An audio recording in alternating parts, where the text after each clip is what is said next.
अमावस की रात थी। सतीश के माता पिता आउट ऑफ टाउन गए थे, जिस वजह से सतीश ने अपने दोस्त राहुल को अपने घर बुला लिया था।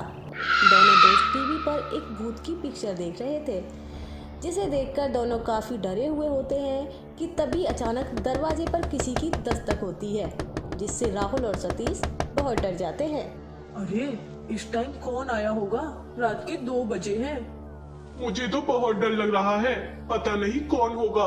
वैसे तेरे घर कोई आने वाला था क्या आज रात?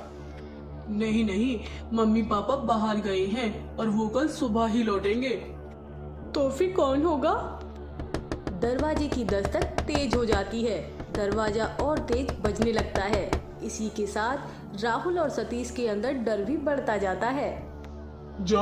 जाकर देख कौन है दरवाजे पर, और पहले अंदर से ही पूछना कि कौन है। तू भी मेरे साथ चल, मुझे अकेले जाने में डर लग रहा है।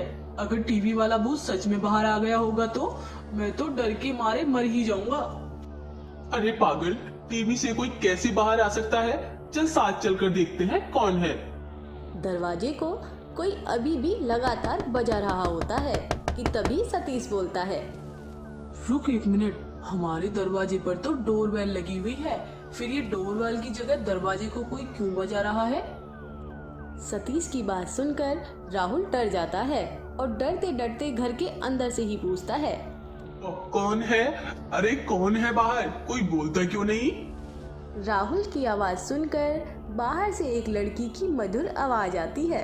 मेरा नाम कविता है। मैं अपनी जॉब की नाइट शिफ्ट करके लौट रही थी कि मेरी स्कूटी खराब हो गई है। तो यहाँ क्यों आई हो? हम कोई मैकेनिक थोड़े ही ना हैं। नहीं, मैंने अपनी स्कूटी यहाँ पास में एक मैकेनिक को ठीक करने के लिए दी है। उसने बोला है कि स्कूटी में थोड़ा टाइम लगेगा और मुझे वहाँ का माहौल ठीक नहीं लगा, इसलिए मैं यहाँ चली आई। क्या मैं कुछ देर आपके यहाँ रुक सकती हूँ? नहीं, आप यहाँ नहीं रुक सकती हैं। मेरे घर पर और कोई नहीं है। मैं और मेरा दोस्त अकेले ही हैं। आप अपना ठिकाना कहीं और देख लीजिए। राहुल लड़की की आवाज सुनकर थोड़ा खुश हो जाता है और बोलता है, अरे आने देना इसे अंदर। इतनी रात को लड़की अकेले कहाँ जाएगी? और वो कह रही है ना कि उसने अपनी स्कूटी मैकेनिक को दी है और वहाँ का माहौल भी ठीक नहीं लगा, तभी बेचारी यहाँ मदद मांगने आई है। और हमारा फर्ज बनता है कि इस तरह कोई मुसीबत में हो उसकी मदद की जाए। लेकिन सतीश नहीं मानता और लड़की को वहाँ से जाने को बोलता है। अरे आने देना, इतना भी क्या खुदगर्ज बन रहा है? राहुल के ऐसा बोलने पर सतीश लड़की को घर में बुला लेता है, लेकिन अभी भी सतीश को उस लड़की पर शक हो रहा होता है। सतीश मन ही मन सोचता है, इस लड़की ने डोरबेल होते हुए भी दरवाजा क्यों बजाया? बचपन में दादी जी बताया करती थी कि इस तरह दरवाजे पर चुड़ैल और भूत ही आते हैं।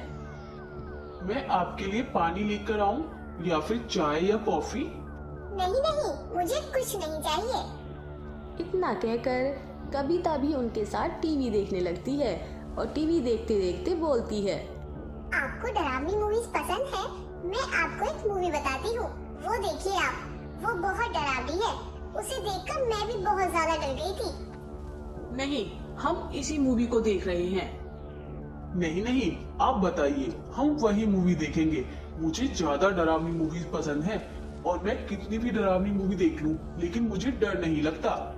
कविता टीवी का चैनल बदल देती है और टीवी पर चुड़ैल की डरावनी मूवी लगा देती है।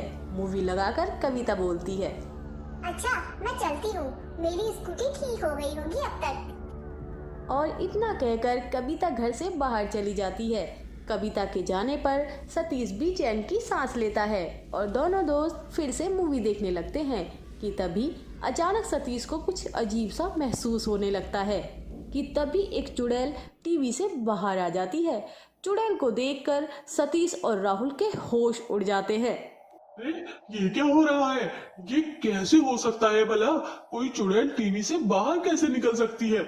मैंने तुझसे पहले ही कहा था, उस लड़की को घर में मत आने दे। जरूर उसने ही कुछ किया है। अरे चुप करो तुम दोनों, क्या फालतू की बहस कर रहे हो? उस लड़की को मैंने ही तुम्हारे पास भेजा था। वो क्या है ना, मेरी मूवी में कुछ भूतों की कमी है, तो मैंने सोचा तुम दोनों को मूवी में ले लूं। अब तुम दोनों को मारकर अपनी मूवी में ले चलती हूँ। चुड़ैल की बात सुनकर राहुल और सतीश भागकर खुद को स्टोर रूम में बंद कर लेते हैं और चुड़ैल भी उनका पीछा करके स्टोर रूम के बाहर पहुंच जाती है और हथौड़े से दरवाजे को तोड़ने लगती है। सतीश यार क्या करे, ये चुड़ैल तो आज हम दोनों को मार कर ही दम लेगी। और पर लड़की के चक्कर में अब झेल इस चुड़ैल को। इतने में चुड़ैल दरवाजा तोड़ देती है और राहुल को मारकर उसे टीवी के अंदर ले जाती है और अब राहुल एक भूत बन चुका होता है और फिर चुड़ैल टीवी के अंदर से ही सतीश से बोलती है, थोड़ा इंतजार कर, मैं अभी तुझे भी अपनी मूवी के अंदर ले लेती हूँ। चुड़ैल की बात सुनकर सतीश बहुत डर जाता है और तुरंत ही टीवी को जमीन पर गिरा देता है, उसमें आग लगा देता है जिससे वो चुड़ैल टीवी के साथ ही खत्म हो जाती है।